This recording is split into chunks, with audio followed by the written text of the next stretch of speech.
નમસ્કાર દર્શક મિત્રો, મિરર ઓફ ધી વર્લ્ડ ન્યૂઝમાં આપ સૌનું હાર્દિક સ્વાગત છે। ઘરફોડ ચોરીના ગુનાઓમાં સંડોવાયેલ ઇસમની પાસે ધારા હેઠળ અટકાયત કરી સુરત મધ્યસ્થ જેલમાં મોકલી આપતી વડોદરા શહેર પોલીસ। પ્રથમ ગુનામાં આરોપી ફરિયાદી શ્રી નાવના છાણી સપ્તપદી પાર્ટી પ્લોટ પાછળ આવેલ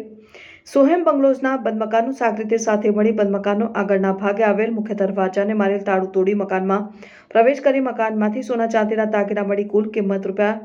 ₹4,37,000ની મત્તાની ચોરી કરી ગુનો કરેલ હોય જે બાબતે છાણી પોલીસ સ્ટેશન ખાતે ગુનો રજીસ્ટર કરવા બાબતે બીજા બનાવમાં આરોપીઓ સાગરીતો સાથે મળીને ફરિયાદી શ્રી નાવના ગોત્રી રોડ ગોકુળનગરના બંધ મકાનના નીચેના ભાગે આવેલ મુખ્ય દરવાજાને મારેલ તાળું તોડી મકાનમાં પ્રવેશ કરીને મકાનમાંથી સોના ચાંદીના દાગીના અને રોકડા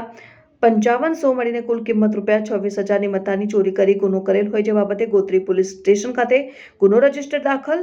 ત્રીજા બનાવમાં આરોપીએ સાગરીતો સાથે ભેગા મળી ફરિયાદી શ્રી જેઓ state bank of India Nandesari શાખામાં ફરજ બજાવતા હોય તેઓની સદર બેંકના બંધ મકાનના લોખંડની જાળીના દરવાજાનો નકુચો તોડી બેંકના વાઉચર રૂમની દિવાલમાં બકોર ઉપાડીને બેંકમાં પ્રવેશ કરી ચોરી કરવાની કોશિશ કરી નાસી જઈ ગુનો કરેલ।